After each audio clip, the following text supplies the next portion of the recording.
Welcome to the Point Podcast. I'm your host, Rinn, and my guest is Johnnie Shamoun. As he likes to be called, John, he is a certified general real estate appraiser, and he is also active in commercial real estate and business brokerage. John attended CSUN in Northridge and Parhan College in Melbourne, Australia. Now, he earned his certified general real estate appraisal license from the Bureau of Real Estate Real Estate Appraisers in 2007, and his clients include national banks, law firms, CPAs, individuals, and property management companies. Now, John also provides valuation testimony and litigation support regarding fair market value in Chapter 11 U.S Bankruptcy Courthouses. John is happily married to his wife, Mayada, of 19 years, and has two wonderful teenagers.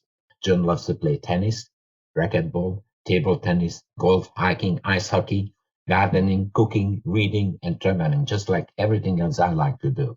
So, Johnnie, tell us, what are the challenges do you see and how you deal with them today in the appraisal industry? Well, first and foremost, good morning, Louis, and thank you so much for having me on the podcast. On the residential side, there are a tremendous amount out there that concerns me. Some of the challenges, and we'll talk about them this morning, will include turnaround times for appraisals, which is a hot button issue these days, as well as retaining appraisers in the industry. There are new thresholds for residential underwriting requirements that the Federal Reserve Board enacted in 2019, and I'll talk about that. Accessory dwelling units and evaluations of accessory dwelling units. And last but not least, bifurcated appraisals and what that means to the appraiser. These are some of the challenges that are out there. And if you'd like me to, I'll talk about them point by point. Go ahead, dude. Okay. You're the boss. So let's start with the appraiser retention and what's going on that side of things. So, if we go back in time to 2007, we had over 20,000 appraisers in the field here in the state of California. Now, move forward to August of 2021, that number has contracted to just over 9,000 practicing appraisers. So that's roughly, 53% in decline from 2007. So what happened? Well, I think it was a function of the, appraisers leaving the industry because of the Great Recession and all the slowdowns that were impacted through the Great Recession.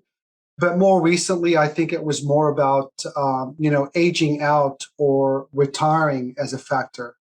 So what I would like to share with your audience today is I think this is a good time for those thinking about a career change to consider getting into the appraisal profession. It's rewarding.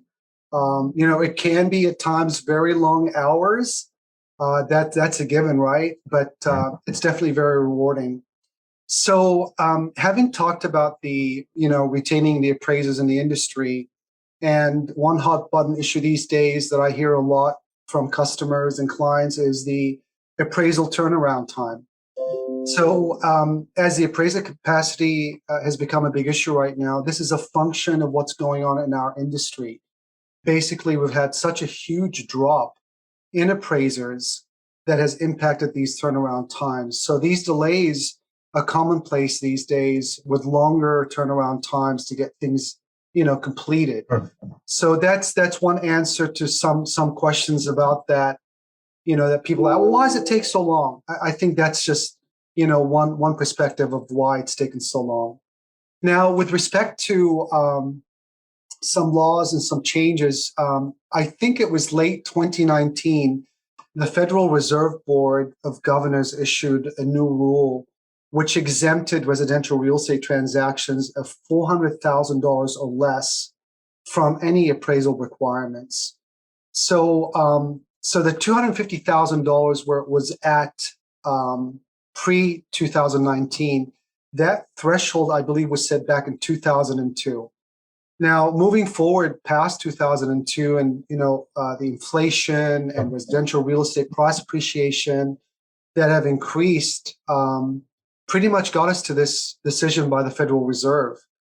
But the impact from that was, appraisers are doing, these appraisals that were like $400,000 or less.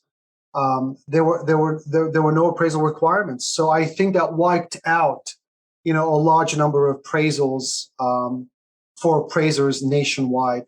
Although the impact wasn't so hard felt here in California, but certainly, if you look at condominiums that were sub $400,000, well, the banks they could choose to, not require an appraisal to be done, and that kind of like took away some of that business. I think the next issue is the accessory dwelling units, and as well as I do, Louis, that many investors and homeowners today have turned to accessory dwelling units, as an additional income opportunity or a vehicle. And so from my perspective, I think the number one issue when purchasing or doing an appraisal on an accessory dwelling unit is to make sure that unit conforms legally. Because one of the biggest questions that we have is the unit legally permitted. And there is, one quick fix to this by going to the building and planning department of that local city, pull the jacket out and review the documents that are in there and look for those permits that have been issued. You'll find, permits that were issued back in the 1950s, 30s and 40s or 50s or 60s. But the one that you're looking for is certainly the one that has the permit for that accessory dwelling unit. So that's one of the concerns that we're faced with accessory dwelling units, and are they legally permitted? And of course, lastly, bifurcated appraisals. So what are bifurcated appraisals? Essentially, or they're referred to as hybrid appraisals by some lenders. So that really includes a third party to the equation. So initially we had the lender who issues the appraisal to the appraiser. The appraiser goes out, does the inspection, takes the property photographs, the comparable photographs, and then writes the report and sends the report off to the lender. So now what's happened is that there's a third party in between, and that third party will go out and do the inspection. We'll take the photos for the subject property, the comparables, and it simply just eliminates the appraiser out of the equation. So as you can imagine, talking to appraisers about this bifurcated or hybrid appraisals, they're just not happy with that. Somebody doing that work for them takes a certain element out of the analysis and perspective of that location and that property. So I personally have not done any bifurcated appraisals. I don't see myself doing any. Louis, these are some of the challenges that I have for you today. Oh, great. Thank you very much for the information. And, that basically leads into my next question, because, I'm a real estate broker and a mortgage broker. So I've been in the business many, many years. And as I told you earlier, that, I have 3 real estate offices in Sydney. But now I'm getting more and more emails from lenders that they're not going to use appraisal, just they're using the desktop system, and we don't need appraisal, which sounds very, very good to the realtor and the mortgage lender, but I'm not quite sure how good they are. So how this affecting your business? Because as you mentioned, in 2008, I was the president of the Mortgage Brokers Association for the local chapter at that time. We had 279 members. Now the same association today have 50 members. So it's everything changed. Yeah. So if I understand, if I could frame the question correctly and the impact on desktop appraisals.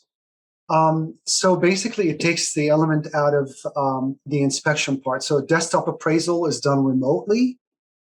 Certainly that will circumvent a visit to the property and the neighborhood, and to take a closer look at the comparables as well. So it's commonplace these days. COVID has really pushed this forward. eliminating the on-site visits. I personally like to visit the property. I like to visit the neighborhood. It gives me a better understanding of what's going on. But yeah, it's more commonplace these days. Mhm. Now, oftentimes when we as lender order an appraiser, now today we can't talk to the appraisers like we used to. We have to go through the management companies, which, as I'm sure you know it better, certainly reduce the income for many of the appraisers because they're taking a cut. But these management, when we order the appraisal, they don't tell us who is going to be the appraiser. And it happened to me.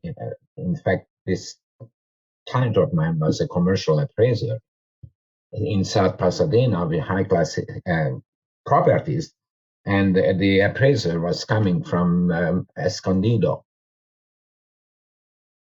Right, so I think that has changed because now they are much better organized. That this was about 4 or 5 years ago, but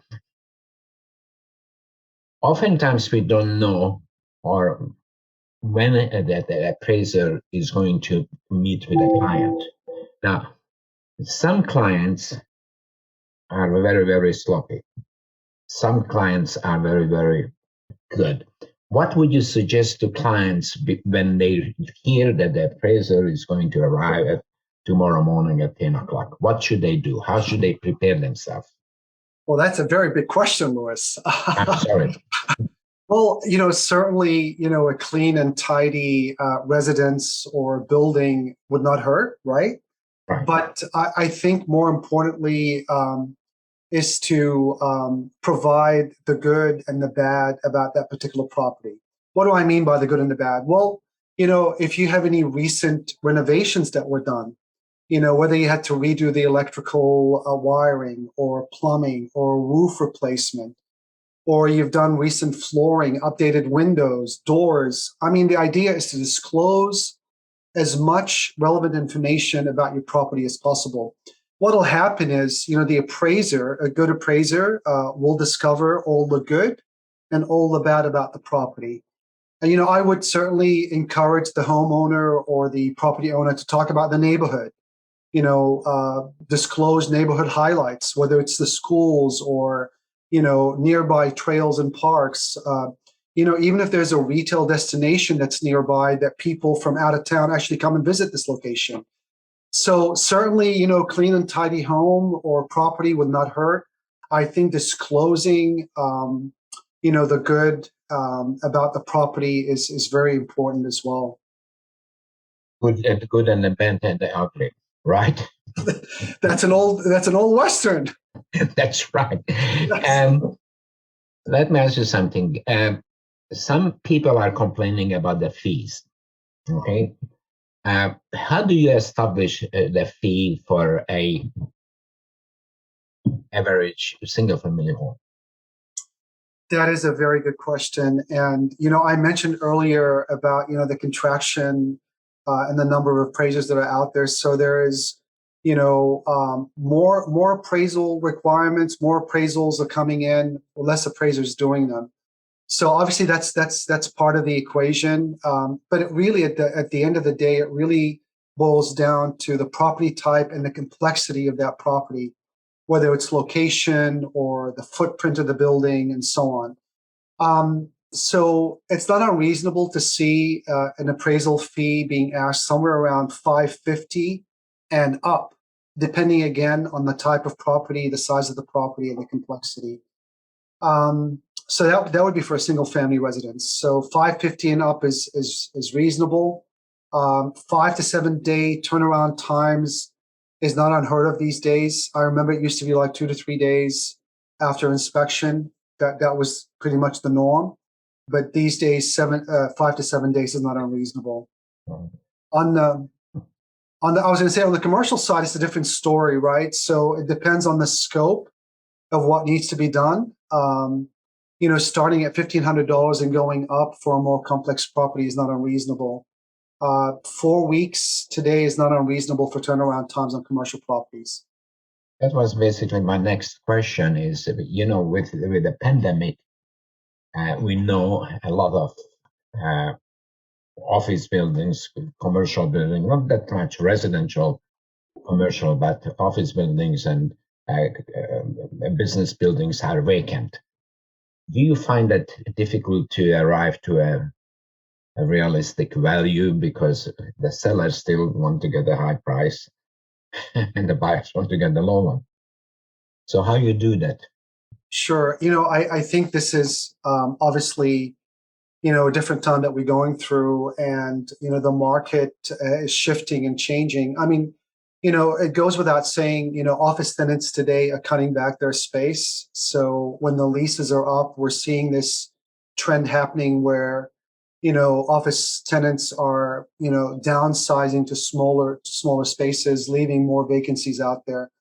I think in times like these, you have to rely on the appraiser's experience and knowledge. When market data is scarce, you really have to rely on experience. So yes, it is a challenging time when looking at these different property types. I mean, obviously, office buildings have been impacted by this pandemic, and this remote, working or hybrid working models are in play now.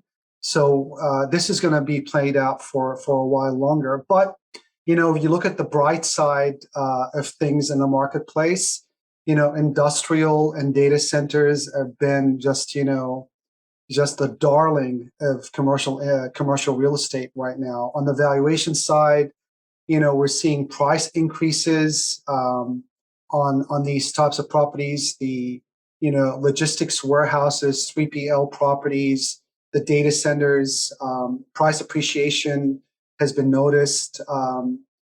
Contraction on the cap rates have been also observed as well for these types of properties. On the commercial side and office spaces, we're seeing some hemorrhaging happening there. Prices are sliding a little bit, maybe a slight tick, maybe a quarter basis points, maybe 50 basis points on the valuations of these office buildings. So it's a changing market, absolutely. Now, it's interesting what you said about the cap rate and so forth, because I often hear realtors talking about cap rate, which to me is a very, very poor to establish a value regarding cap rate, because the cap rate is all right, 2%, 5%, 10%, whatever. As you said, it's changing with the market, but there's a lot more to it.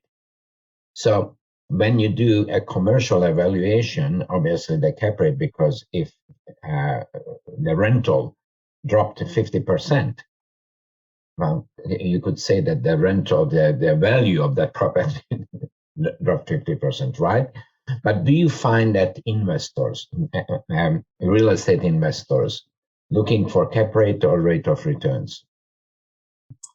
So that's an interesting question, and it really boils down to the greed or the optimism in the marketplace. So if there is optimism in the marketplace and investors feel that appreciation is on the horizon, then they're willing to pay for a lower cap rate and consider that rate of return when they sell that property or divest that asset. But conversely, if there is greed in the marketplace, then it's a different scenario that's playing out with investors. So it really boils down on the property type that you're looking into. Investors are very savvy. The savvy investors are going to drill down on the numbers. They're going to really look at the leases and lease assumptions, what the rates are, whether they're at market, above market. They're going to do their own modeling. At least from what I've seen, the savvy investors will already have a predetermined going in cap rate, and they've already calculated what that's going to be. So it's property by property, investor by investor, and then the income that's being generated by that building. Cash flow to investors is key when they're making those return on investment calculations or they're going in cap rates. But don't you find that the people who buying, well, in my opinion, my humble opinion, uh, you either buy for appreciation or you buy for income. Now, the income is there, but the appreciation can change. Now we have huge appreciation, especially in the residential, around about 20%, 17 to 25%, depending on the area. If you went to Riverside, as you said, the appreciation was higher than some areas. How do you explain to an investor that either they buy for one or the other? Because everybody wants to make money. I mean, they're buying in.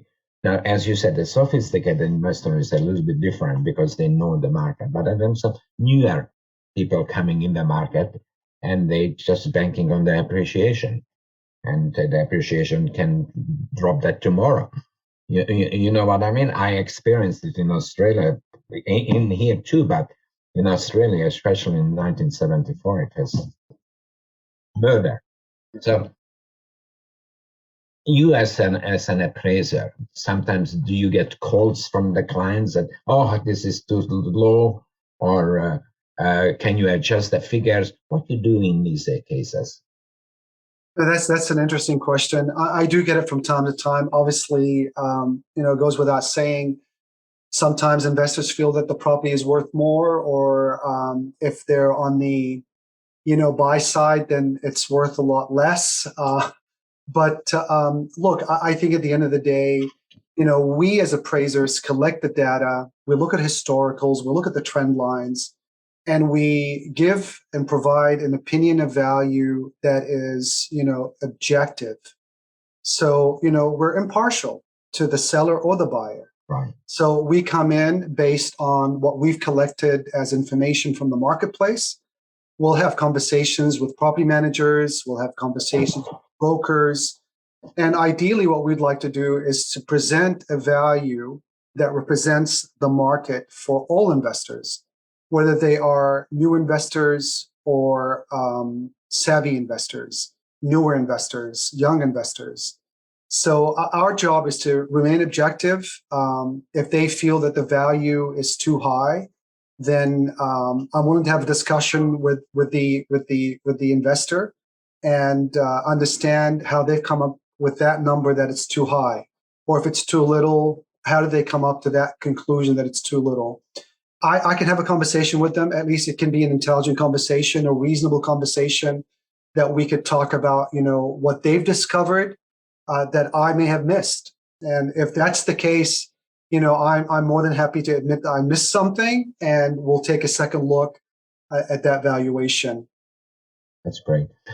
John, let's finish. I really appreciate your input, appreciate your expertise and the wealth of knowledge. And I hope that people are going to listen to this podcast and they're going to learn from it, because certainly you have a wealth of knowledge, what you shared with us. Now, if somebody wants to get in touch with you after the podcast, your information will be on the podcast. But just tell us quickly your phone number and maybe your email, and then we'll take it from there.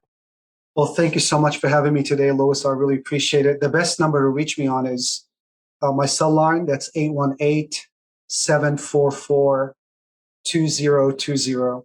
And the best email to reach me on is John, John, at max1, that's spelled out ONE, properties.com.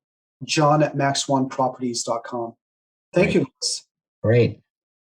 John, thank you very much. So we're going to finish the recording and we'll take it from there if I find it.